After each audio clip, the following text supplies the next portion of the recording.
Umuvandimwe inshuti, mbese uri umuntu wamaze kwiyubakamo imikorere ishingiye ku kwiha intego maze bikakuganisha ku ntsinzi. Byaba ari byiza kuko mu mibereho yacu ya buri munsi, cyane cyane muri iki gihe umuntu ahanganye na byinshi kandi abazwa byinshi, urufunguzo rugeza ku ntsinzi ni ugukora utumbiriye intego ifatika. Nk'uko dukenera guhumeka kugira ngo tubeho, intego nazo ni inkingi ishingira iganisha ku ntsinzi mu gikorwa cyose umuntu yerekejeho amaboko. Niba nta ntego mu mikorere, iyo mikorere izarangwa no guhuzagurika maze kurenga umutaru biba ingorabahizi. Muri iyi nyandiko tugiye kuganira ku buryo bufatika bwo gushyira mu bikorwa gahunda yo kwishyiriraho intego ndetse no kuzigenderaho ukataza ugana ku ntsinzi. Icya mbere, gukora urutonde rw'intego, intego nyamukuru n'iziziherekeza. Kaminuza ya Harvard yakoze ubushakashatsi maze bwanzura ko mu batuye isi umugabane ungana n'ijanisha rya 3% ugizwe n'abashingira imikorere yabo ku ntego zanditse, bityo bikababera urufunguzo mu kwesa imihigo itandukanye baba bashingiye kuri za ntego.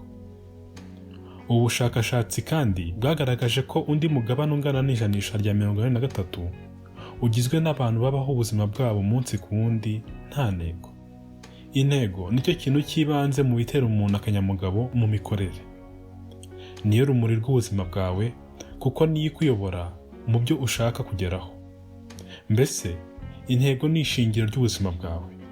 Birumvikana rero ko mu gushyiraho intego uzubakiraho imibereho yawe ugomba kuba usobanukiwe neza icyo witeze mu buzima bwawe. Dore intambwe zigomba guterwa kugira ngo ugere ku ntego zawe. Iya mbere, sobanukirwa neza icyo ushaka ugikozeho urutoki. Ni icyo ushaka kandi uzakoresha igihe kingana iki kugira ngo ube washyize mu bikorwa intambwe zikiganaho. Ya kabiri, ushobora gushyira mu nyandiko uyu mugambi. Intego zanditse zirushaho kugira imbaraga. Niba intego zawe zanditse, ushobora kuzigenzura no kuzishyira ku gihe uko bibaye ngombwa wungutse igitekerezo gishya. Igihe ubyutse ugatera akajisho ku nyandiko y'intego zawe, bigutera akanyabugabo ku buryo niba wari wasubitse igikorwa runaka gishobora kugira uruhare mu kuguteza imbere mu kugana kuri ya ntego, cyangwa se niba uyu munsi wari wateganyije kunebwa, uhita ubaduka ugakura amaboko mu mufuka ugakora. Icya kabiri, kugenzura ibitekerezo byawe. Ubushakashatsi bwagaragaje ko ubwonko bw'umuntu usanzwe bucicikanamo ibitekerezo birenze 60,000 mu munsi. Ariko igitangaje ni uko umugabane ungana n'ijanisha rya 95 w'ibi bitekerezo biba ari ibitekerezo bibi byerekeye nyirabyo ubwe, ubuzima abamo ndetse n'umurimo akora. Niba rero utari maso ngo ubashe gucencura no kuvugurura ibitekerezo byawe, uzisanga ari wowe ubwawe wishyiriraho ibihato mu ntambwe zawe. Cya gatatu, jya wisunga abantu bazima.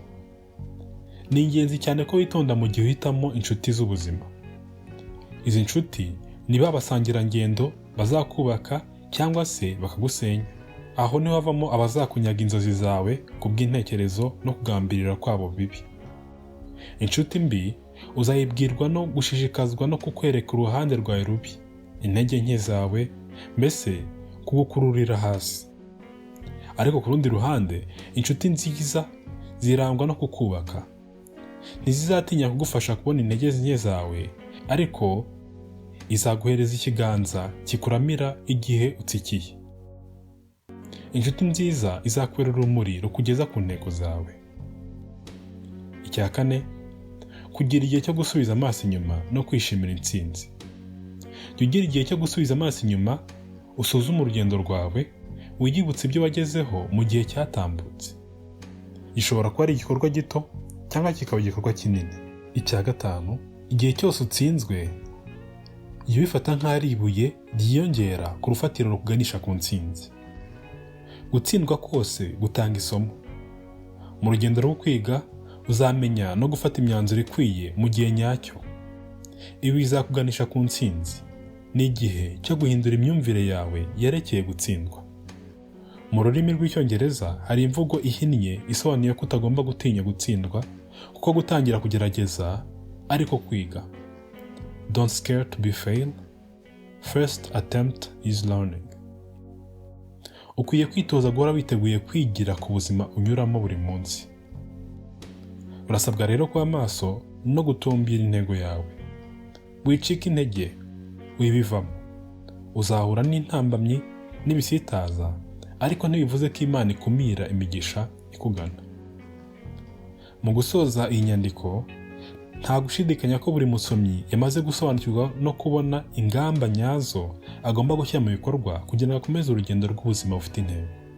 Mu gihe uzubahiriza ibi twavuze hano, nta kabuza urugendo rwawe ruzaba uruhererekane rw'intsinzi intambwe ku yindi.